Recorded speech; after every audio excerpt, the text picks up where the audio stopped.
Assalamualaikum warahmatullahi wabarakatuh. Alhamdulillah wa syukurillah. Hari ini kita bertemu kembali para sahabat podcast Klinik Hati dimanapun Anda berada. Alhamdulillah hari ini kita diberi kesehatan, nikmat sehat, nikmat bahagia, nikmat sejahtera, tenang, damai. Dan Alhamdulillah hari ini kita bisa berkumpul kembali di acara podcastnya Klinik Hati. Hari ini kita kedatangan seorang kiai yang sangat luar biasa. Beliau adalah putra terbaik Kabupaten Cilacap dan alhamdulillah beliau menyempatkan waktunya walaupun berbagai macam kegiatan, berbagai luar biasanya aktivitas, tapi tetap diupayakan untuk hadir ke acara kita di podcast Klinik Hati. Untuk siapa? Untuk kita bersama untuk mendapatkan acara atau mungkin manfaat yang sangat luar biasa. Dan jangan lupa selalu subscribe serta komen. Insya Allah kami akan lakukan suatu peningkatan di podcast Klinik Hati ini. Karena Klinik Hati ini insya Allah kita sambil bersiar, ya, sambil mengenal para kiai, mengenal para qori, mengenal para al-hafidh atau hafidhoh, ya. Dan insya Allah di hari ini kita kedatangan tamu yang memang tidak usah dipungkiri. Beliau adalah sosok orang yang panutan saya, guru saya. Ya. Beliau salah satu orang penting di Kabupaten Cilacap. Tidak usah berlama-lama lagi, kita langsung sambut kepada beliau, Kiai Mukhroruddin. Assalamualaikum Pak Kiai. Waalaikumsalam warahmatullahi wabarakatuh. Sehat nggih Pak Kiai? Alhamdulillah sehat. Gini Pak Kiai, saya mohon maaf, mungkin dadakan saya ngundangnya ini Pak Kiai. Jadi karena memang Pak Kiai pastinya lah, tentunya banyaknya aktivitas yang sangat luar biasa, sehingga mungkin Pak Kiai dengan padatnya jadwal saya sampai bingung ngaturnya untuk bisa ketemu dan bisa hadir ke sini. Dan alhamdulillah hari ini sudah bisa rawuh Pak Kiai. Ini sedikit saya mungkin akan bertanya-tanya panjang lebar kepada Pak Kiai karena memang terus terang para sahabat Klinik Hati podcast untuk kali ini haus tentang informasi-informasi Kiai siapa aja, terus qori siapa aja, hafidh siapa aja dan sebagainya. Kabupaten Cilacap mungkin banyak sekali yang tidak tahu. Ini salah satunya kita menjembatanin dengan podcast Klinik Hati. Kita harapkan kita semakin dekat dan semakin bermanfaat bagi orang banyak, terutama para sahabat Klinik Hati. Ini Pak Kiai sebelumnya kita mungkin bertanya-tanya ini Pak Kiai. Pak Kiai sendiri aslinya dari mana ini Pak Kiai? Ceritanya ini gimana kok bisa ada ya singgah untuk Cilacap Tengah gitu loh, luar biasa ya. Monggo Pak Kiai. Ya, terima kasih. Assalamualaikum warahmatullahi wabarakatuh. Waalaikumsalam warahmatullahi wabarakatuh. Memang saya asli itu dari Desa Panulisan. Panulisannya itu Panulisan Barat karena dulu itu Panulisan cuma satu. Dan sekarang itu jadi 3, Timur, Tengah, Barat. Kebetulan saya ikut Panulisan Barat. Paling barat perbatasan Jawa Barat. Jadi kalau main itu nggak tanggung-tanggung, Jawa Tengah, Jawa Barat, Jawa itu biasa kalau sedang dus-dusan di kali itu. Ya. Karena perbatasannya itu ya. Kecamatannya Kecamatan Dailuhur. Kecamatan paling ujung Cilacap itu. Daerahnya itu Sunda. Jadi kalau saya di sana itu bahasa sehari-hari antara Jawa dengan Sunda itu lebih banyakkan Sunda itu. Masya Allah. Jadi biasa Sunda berartinya. Biasa Sundanya. Alhamdulillah. Namun karena saya memang keturunan Jawa, orang tua saya Jawa, memang dari begitu lulus SD saya itu sudah mulai keluar dari desa itu yang ngaji. Karena prinsip bapak saya itu pokoknya sekolah tidak salah, mau yang penting sambil pokoknya ngaji. Jadi semua dari mulai kakak saya sampai adik saya lulus SD yang mulai keluar dari daerah tersebut ngaji. Pada tahun 95 waktu itu saya masih mondok di Banyuwangi. Masya Allah. Jauh Pondok Darussalam, Blok Agung Banyuwangi yang mungkin itu pesantren terbesar di daerah Banyuwangi itu. Betul. Sana. Jadi dekat Blambangan. Tahun 1995. Waktu itu sedang ibu saya kecelakaan sudah parah. Jadi, terus kakak saya waktu itu yang paling besar di Jawa Barat di Cirebon. Kakak saya juga masih mondok. Saya kebetulan anak ketiga. Saya juga orang tua saya seorang petani. Jadi nggak mampu. Jadi udah kamu pulang saja karena repot biayanya. Saya itu waktu itu sedang ingin hafalan Al-Quran sama Kang Masud, orang Kebumen waktu Kang Masud. Ya, terus karena dengar kabar suruh pulang, jadi isinya kacau akhirnya nggak jadi. Itu waktu itu baru awal. Awal. Itu umurnya berapa itu Pak Kiai? Ya, kalau kurang lebihnya itu 21-an. 21-an, Masya Allah. 21-an. Ya, terus saya tetap bertahan dan ingin menyelesaikan sekolah diniyah saya sampai kuliah. Ya, setelah selesai, kebetulan adik saya Muhammad Sya'roni itu kan mondok di tempatnya Kiai Sobirin. Condong ya. Dan adik saya sebelum mondok di sini juga itu sudah mondok di sana-sana. Nah, kebetulan juga pesantren di tempat masih kamasnya yang alumni dulu itu Lirap itu kan dikenal dengan ilmu nahwu sorofnya terkenal. Jadi tidak hanya di semuanya di kalangan pesantren Lirap itu terkenal. Saya termasuk santri yang gurunya itu alumni sana kan bagus. Terus mondok di tempatnya Sobirin. Ya di sana kan agak muncul adik saya itu. Pinter gitu. Iya. Kamu punya kamas? Tidak punya, tapi masih di pondok di Banyuwangi. Nah, kebetulan istri saya itu masih saudaranya istrinya Kiai Sobirin.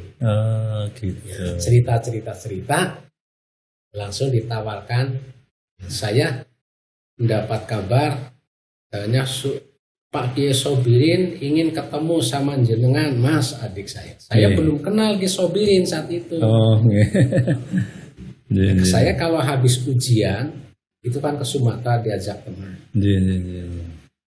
Habis ujian ke sana. Waktu itu saya dikabari Kiai Sobirin ingin bertemu. Saya belum kenal Sobirin. Seingat betul. Saya pulang itu hari Jumat. Terus saya minggunya ke tempatnya Kiai Sobirin.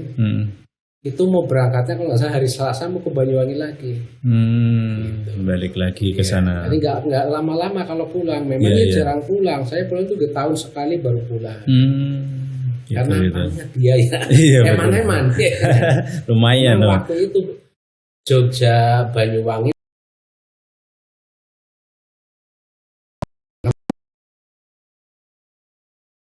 Jogja sana. Ada apa Pak Yai? Ini ada seorang perempuan ingin punya suami, tapi ya terus terang aja ya kudangannya ihya. Saya ngerti.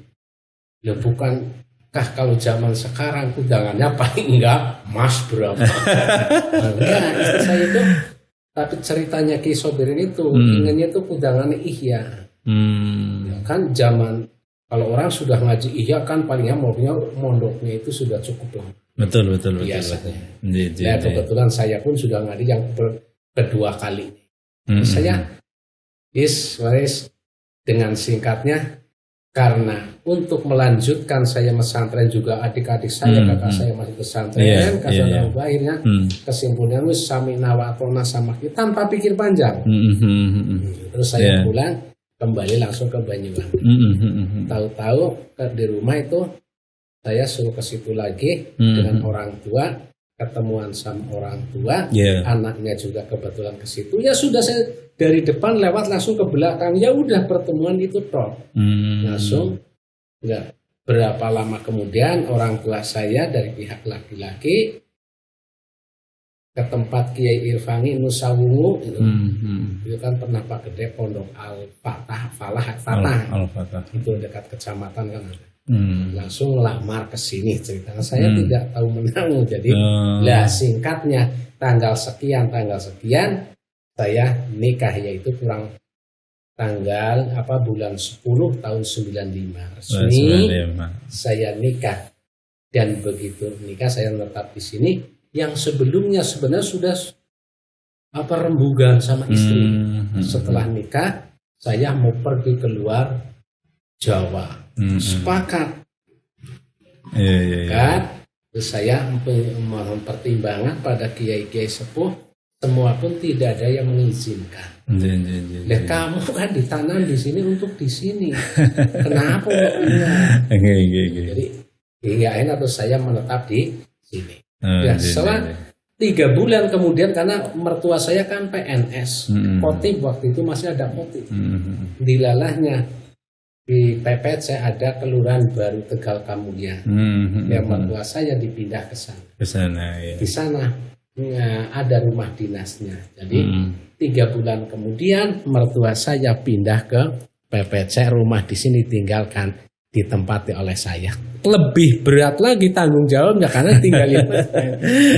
Saya menetap di sini. Namun karena saya itu kan mungkin dari kecil itu dibimbing oleh kiai. Begitu datang ke sini, yang dicari tanya-tanya kiai. Akhirnya pertama kali saya itu waktu itu menghadiri pernikahannya, waktu itu Pak Yai Musdarun itu menikahkan putranya. Pak Mustar. Acara itu ada pengajian yang isinya Kiai Nasihun Lomanis, Kiai sepuh bidang. Sana akhirnya dikasih alamat, saya datang ke sana. Sana, lalu cerita-cerita, ternyata beliau itu kenal dengan mbah saya. Nyambung ternyata. Satu pesantren di Majenang, Sufyan Sauri. Waktu itu memang Uya kenal, tapi waktu itu Mas Kiai, ya nyebutnya saya itu Mas Kiai. Kulo tasih alit, mbah jenengan iku pun dadi guru senior waktu itu kan. Ada Mbah Salman, Mbah Bandi, Mbah Saidu. Jadi Salman Bandi itu kakak adik. Kakak beradik. Iya, itu katanya. Oh ya alhamdulillah, berarti aku ketemu karo putune. Ya itu kronologi. Terus saya di sini karena tadi saya sampaikan bimbingan Kiai, jadi saya mendekat Kiai. Lah kebetulan di tempat saya kan ada Kiai Sulaiman. Almarhum.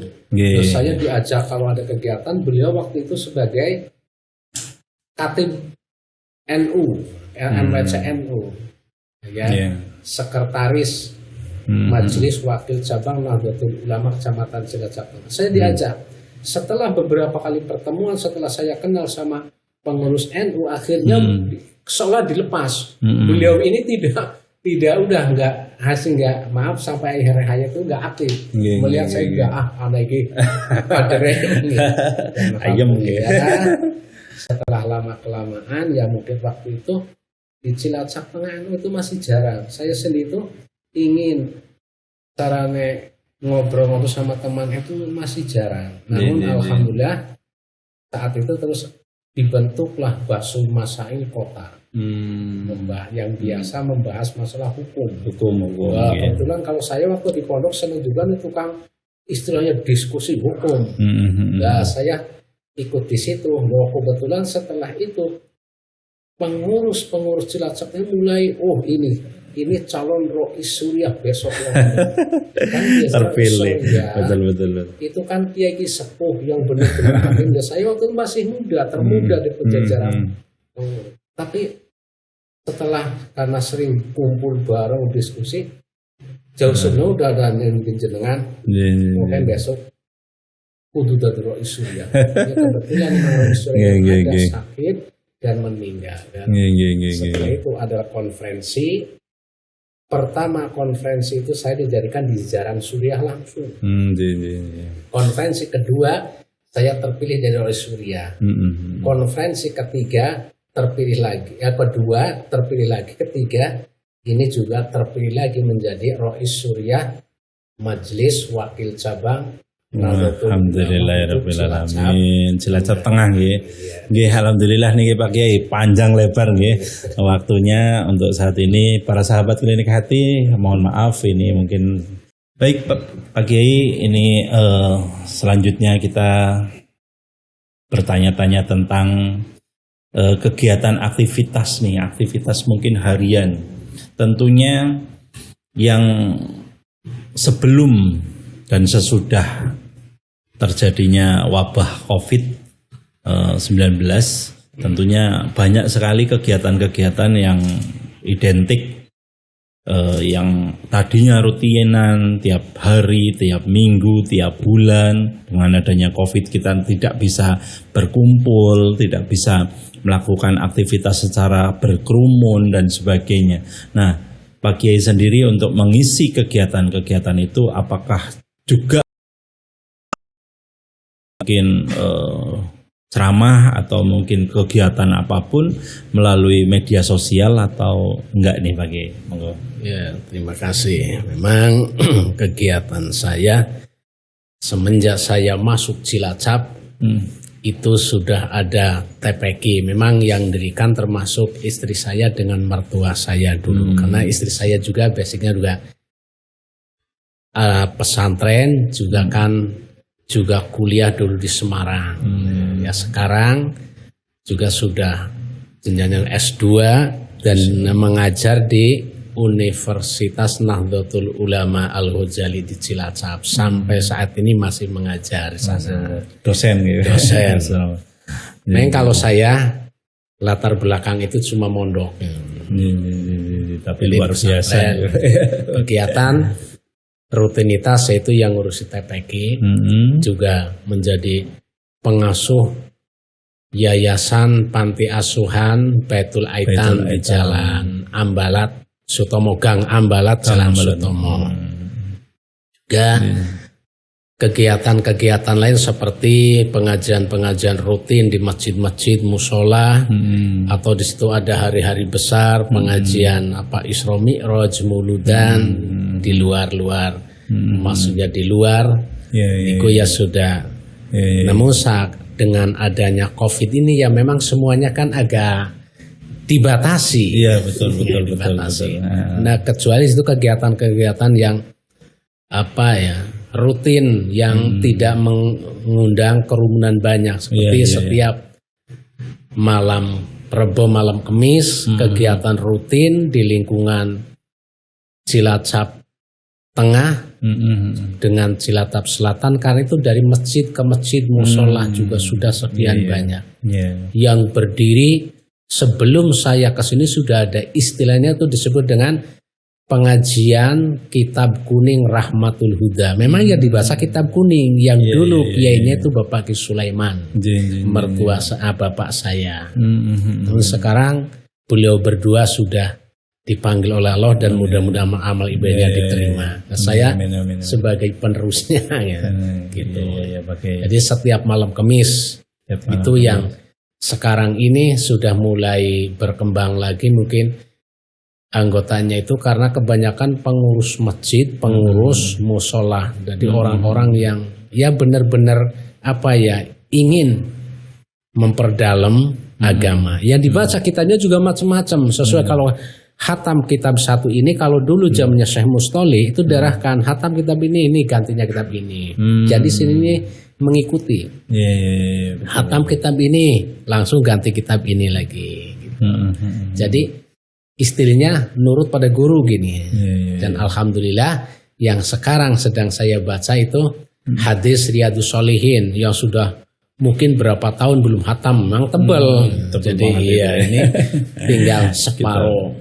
Tinggal separuh. Adapun kegiatan yang lain seperti yang rutin masih tetap berjalan di Radio Yes yang mungkin yang sekarang sedang kalau kemarin waktu Ramadan sih ya di Cahaya. keliling ya pakai Iya. di Terus radio. sebelumnya juga pernah di yang gumilir itu Prima FM Prima FM juga di sebelum radio Yes dulu kan di kawasan itu. Kawasan Itu juga sana. Nah, namun yang sampai saat ini masih aktif yaitu di radio Yes Radio yang depan Pertamina itu. Untuk Syawal ini jadwalnya ganti mulai hari Rabu. Nah, saya udah cukup lama di situ, mungkin ada 5 tahunan lebih. Mungkin teman-teman ini sudah pada kenal ya, familiar gitu. Sudah pada ada sebagian udah berhenti ya mungkin karena kesibukan. Karena saya dekat, jadi ya saya usahakan walaupun seminggu sekali niatnya itu dakwah, niatnya itu ya untuk berjuang. Itu kegiatan-kegiatan yang selama ini masih berjalan. Iya Pak Kiai. Terus ini nih Pak Kiai, aktivitas kan selama ini memang tentunya terbatas oleh COVID-19 ini, apalagi saat ini Cilacap zonanya lagi zona oranye lagi nih. Gara-gara mungkin ada beberapa tambahan dari luar negeri yang akhirnya masuk zona merah. Tentunya harapan kami semuanya para podcast Klinik Hati, harapan kami segera sirna di muka bumi ini untuk COVID-19 dan seterusnya lah, termasuk yang baru-baru yang ini. Dan harapan kami pula kita mudah bisa kumpul kembali, berkerumun kembali. Toh kerumunnya kita juga tujuannya untuk ngaji bareng-bareng dan sebagainya, sambil mungkin sholawatan bersama dan aktivitas bersama. Dan ini mohon maaf ini Pak Kiai, kalau boleh saya menanyakan untuk mungkin Pak Kiai tadi barusan menyampaikan Pak Kiai punya istri yang sampai sekarang alhamdulillah jadi dosen di salah satu universitas ternama di Kabupaten Cilacap. Ini mohon maaf untuk anak sendiri Pak Kiai ada berapa nih Pak Kiai? Anak sebenarnya 4 ya. 3 laki-laki, terus yang pontot perempuan. Perempuan, Pak Kiai. Dulu semuanya itu di Jember semua, begitu lulus Pondok Pesantren Jember. Iya. Begitu lulus SD langsungkan ke pondok. 3-3-nya itu. Namun setelah lulus aliyahnya pulang, kuliahnya di sini di Unuga. Di Unuga, iya. Baik. Terus mungkin pengalaman yang bisa menjadikan pelajaran buat kami nih Pak Kiai, selama mungkin masuknya Pak Kiai ke Kabupaten Cilacap yaitu tahun 1995 tepatnya bulan 10 katanya ya.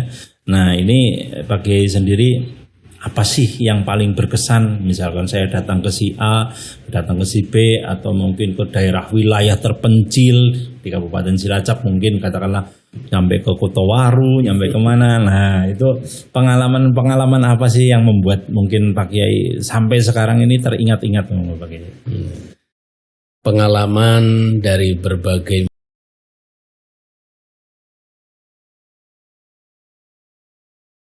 ada yang baik, yaitu dengan adanya demikian sering masuk ke sana akhirnya bertemu tambah saudara, yang jadi tambah saudara. Jadi kalau saya pergi ke sana atau assalamualaikum Pak Yai, saya sendiri kadang-kadang siapa yang tapi bawa kecil hati, waalaikumsalam, iya.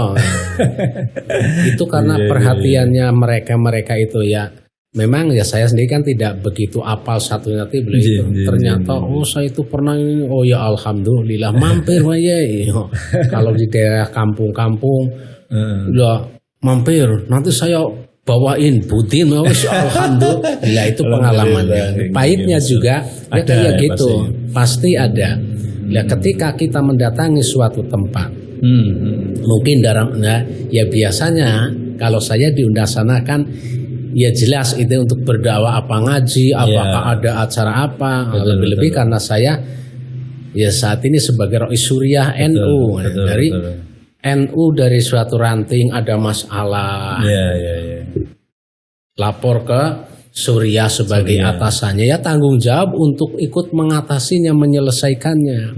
Gara-gara di situ ada masjidnya, kiblatnya kurang salah pas ya, katanya. miringnya Ini jadi gitu. masalah. Bisa jadi maaf ini antar pengurus enggak rukun. Sebenarnya akhirnya yang menghubungi pihak kami untuk ikut menengahi, Terus memberikan ada solusi gitu ya. Betul. masjid yang begitu istilahnya sudah jelas. Waktu itu ada wakafnya NU dibangun dan membentuk panitia pembangunan, dibangun setelah selesai untuk rebutan. Saya pun sampai bolak-balik dipanggil, diundang ikut untuk menyelesaikan masalah tersebut. Kadang-kadang di sana ya kan ada yang pro, ada yang tidak. Bagi yang tidak pro kadang-kadang musuhin ucapannya disampaikan ya kurang enak gitu. Tapi itu merupakan suatu pengalaman. Jadi ya di dunia itu nggak ada sesuatu yang selalu enak. Ya ada enaknya, ada senangnya, ya ada dukanya, gitu, suka dukanya di dunia. Itu pengalaman selama ini yang yang pernah dialami. Baik Pak Kiai. Saya alhamdulillah para sahabat podcast Klinik Hati kita sudah banyak membedah, banyak tahu tentang keilmuan dan sebagainya, tentang kronologis datangnya dan sebagainya, tentang kiai kita yang sangat luar biasa kali ini yaitu Kiai Mukroruddin. Dan kita berharap nih dapat masukan nih untuk kita bersama para sahabat podcast.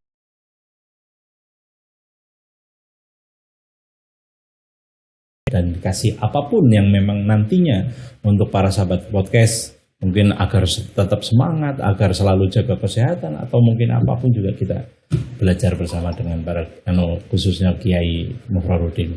Baik, mungkin Kiai ada pesan untuk sahabat podcast Klinik Hati, apakah itu motivasi atau mungkin apa yang kiranya anak-anak muda, para sahabat sekalian ini biar semakin semangat untuk belajar agamanya maupun semakin semangat untuk aktivitas yang positifnya dan sebagainya. Monggo Pak Kiai. Terima kasih. Jadi pesannya kepada segenap sahabat podcast Klinik Hati. Podcast Klinik Hati, karena di dalam kehidupan itu ada sesuatu yang lebih penting bagi kita semua itu. Itu pasti ada dan sesuai dengan tujuannya bahwa kita hidup di dunia itu kan untuk ibadah. Jadi apa yang kita kerjakan, apa yang kita pikirkan, itu diniatilah dengan ibadah. Memang tantangannya ibadah itu ya berat. Baik di situ masih muda sendirian, sudah berkeluarga, itu suatu kehidupan itu mesti ada dan ada tantangannya, tidak akan terlepas. Maka pertama andai kata diniati dengan ibadah, apapun yang terjadi pokoknya niatin ibadah. Adapun diterima dan tidaknya wallahu a'lam. Kita hadapi dengan penuh kesabaran. Seandai kata kita di situ mendapat segala ujian, dihadapi dengan sabar, mendapatkan suatu kebahagiaan disyukuri, maka akan menjadi orang yang terbaik. Karena menurut Nabi orang yang baik itu dua.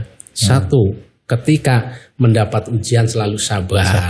Walaupun ya maaf saya sendiri cuma bisa ngomong tok. Nah, ketika ada seseorang yang sedang terkena musibah dibilangin sabar.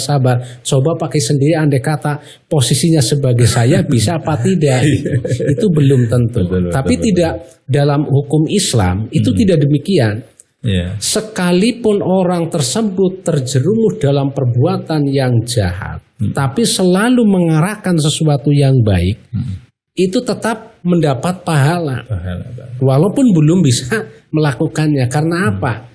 Mengarahkan sesuatu yang baik ada sudah termasuk amar ma'ruf nahi munkar. Siapapun punya hak untuk amar ma'ruf. Itu demikian. Jadi kita hadapi dengan sabar, dengan tabah apapun yang terjadi agar yaitu semua menjadi ibadah. Amin. Terima kasih sekali Pak Kiai sudah rawuh dan sudah memberikan gambaran kepada kami anak-anak muda maupun siapapun juga para sahabat Klinik Hati yang mungkin di luar negeri maupun di dalam negeri, yang maupun di Jawa, di Kalimantan, di Papua, di Sulawesi, di Irian Jaya, dan sebagainya.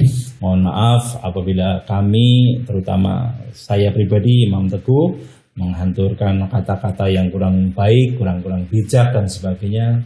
Saya atas nama Imam Teguh dengan manajemen Klinik Hati, mohon maaf yang sebesar-besarnya. Dan jangan lupa selalu tonton siarnya podcast Klinik Hati, ya, insya Allah akan bermanfaat untuk dunia dan akhiratnya. Wabillahi taufiq wal hidayah. Wassalamualaikum warahmatullahi wabarakatuh. Waalaikumsalam. Rahayu, rahayu, rahayu.